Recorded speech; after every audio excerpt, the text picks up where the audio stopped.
¿Sabes cuáles son los errores más comunes entre autores noveles al escribir las primeras páginas de una novela o relato? Si no lo sabes, quédate que voy a hablarte de ello.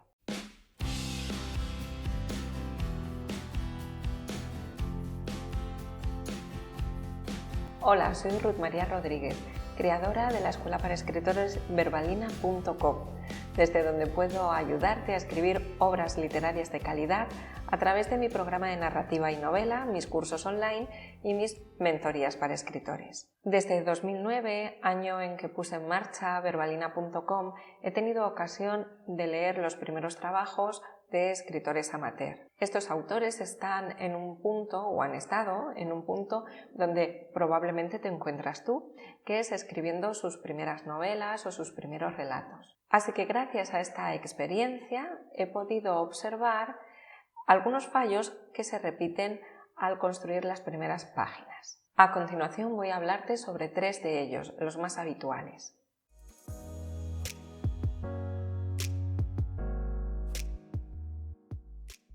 No definir el conflicto desde el comienzo de la novela o relato. Con la palabra conflicto me refiero al problema o dilema al que se enfrenta el protagonista y no al enredo de la peripecia o a una escena de gran tensión. Voy a explicarme mejor. Algunos autores y autoras prefieren escribir una escena de gran tensión, de mucha acción o de gran emotividad en la primera página de su libro. Y por lo general esta es una excelente decisión para enganchar al lector. Pero si consideras que el conflicto son solamente esas escenas donde se acelera el corazón, ¿qué ocurre con las historias en las que la acción es más reposada? ¿Qué ocurre con las historias más introspectivas o reflexivas? En estas historias el argumento no está preñado de escenas de acción, sino, como decía, de escenas más reflexivas. Así que recuerda lo que te comentaba con anterioridad. Conflicto es el dilema o problema al que se enfrenta el protagonista. Y va a ser eso lo que definas en las primeras páginas de tu libro. Más allá de escribir una escena de acción, que, como decía, también es muy buena opción hacerlo. Voy a ponerte un par de ejemplos que con ejemplo todo se entiende mejor. En primer lugar, quiero hablarte de la novela El gato, de Georges Simenon. Las primeras páginas de esta novela no nos cuentan una acción trepidante, sino que es una escena bastante cotidiana. Un matrimonio de avanzada edad está descansando una tarde en su casa, en el saloncito, etc. El caballero está leyendo el periódico sentado en un sillón y la señora está haciendo calceta sentado en otro sillón. Hasta aquí, como ves, es una escena normal, no tiene una acción trepidante, ¿verdad? Pero el lector entiende el conflicto enseguida porque ese matrimonio no se habla. Por otro lado, en el exterior de la vivienda hay obras. Las máquinas excavadoras están derribando otros edificios de la misma calle. Sobre lo que sucede en el exterior de la vivienda, el autor solamente escribe una pequeña descripción en esta primera página. Lo va a desarrollar más adelante y a lo largo de toda la novela. Esa calle pertenecía a la familia de la señora, pero por malas gestiones perdieron la propiedad sobre ellas. El mundo que encarna esta protagonista se derrumba, también de forma simbólica, ¿no? A través de este derrumbe de los edificios, para dejar paso a la modernidad. Como decía en este ejemplo de las primeras páginas del gato de Georges Simenon, queda enunciado el conflicto, es decir, la relación tirante que hay en el matrimonio, pero se describe una escena que no tiene ningún tipo de acción trepidante. Ahora quiero hablarte de otra obra, la novela se llama Quebrada, de la autora Mariana Trabacio. A diferencia del ejemplo anterior, en Quebrada sí que se explicita ese conflicto. No se da a entender a través de una escena, sino que realmente en la segunda frase del libro ya está explicitado. Vamos a leerlo. Me llamo Lina Ramos, soy la esposa de Relicario Cruz.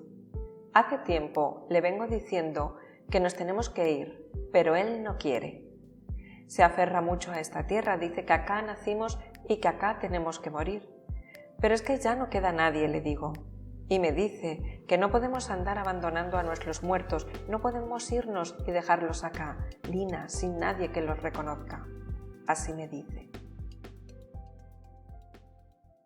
Bien, en este fragmento ya la primera frase presenta a los dos personajes. Me llamo Lina Ramos, soy la esposa de Relicario Cruz. Cada uno de los personajes encarna una postura. Lina quiere irse de esa tierra y Relicario no quiere irse. Y esto se explicita, como decía, en la segunda frase.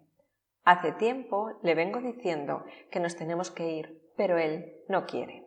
En las siguientes líneas se desarrolla por qué él no se quiere ir y por qué ella sí desea marcharse de esa tierra. Entonces, como ves aquí, es otra manera de exponer el conflicto en las primeras páginas del libro. Los temas que estamos hablando hoy los desarrollo aún más en mi programa de narrativa y novela. Si estás viendo este vídeo en marzo de 2024, te comento que el próximo 23 de marzo vamos a abrir una nueva convocatoria para este programa. Tanto si estás viendo este vídeo próximo a esta fecha como si lo estás viendo el año que viene o dentro de unos meses, te invito a hacer clic en el enlace que te dejo más abajo del programa de narrativa y novela si es de tu interés. Ahí tienes toda la información.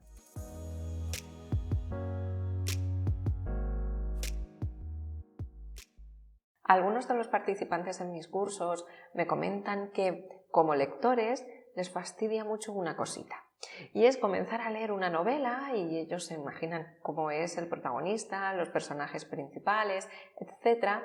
Y cuando llegan, por ejemplo, a la página 100, es decir, cuando esa novela está bien avanzada, es cuando el autor o la autora decide dar un detalle físico, algún rasgo de esos personajes y no coinciden con la imagen mental que ellos se habían hecho. Es decir, se habían imaginado, por ejemplo, al protagonista moreno y avanzado el libro se dice que el protagonista es rubio, bueno, pues esto les fastidia. Por esta razón, ellos, cuando se sientan a escribir, tienen como prioridad informar al lector de cómo son sus personajes desde el primer momento en que aparecen. Así, en las primeras páginas suelen aparecer largas descripciones de los protagonistas. Es cierto que si realizamos desde el comienzo la descripción de los personajes que van a intervenir en nuestra historia, estamos facilitando al lector que los imagine. Y también evitamos la frustración que te comentaba con anterioridad. Por tanto, incluir una descripción en los primeros párrafos o en cuanto aparecen estos personajes puede ser una buena idea. Sin embargo, la clave está, como siempre, en la mesura. Encontrar ese punto medio para contar al lector lo esencial para que se imagine a ese protagonista o a ese personaje. Y fíjate que digo lo esencial en ese momento de la obra, que nos estamos refiriendo a las primeras páginas del libro, porque de lo contrario, si lo que hacemos es una larga descripción, puede suceder lo siguiente. Si ofrecemos demasiados detalles, puede ocurrir que aburramos al lector porque la descripción es demasiado larga. Por otro lado, desciende el ritmo de la narración y también podemos desvelar rasgos de estos personajes que en ese momento de la obra no sea lo más interesante ofrecerlos, sino que nos convendría reservarlos para páginas posteriores. Por cierto, en un vídeo anterior te hablo sobre cómo puedes describir a los personajes. Te lo dejo enlazado más abajo.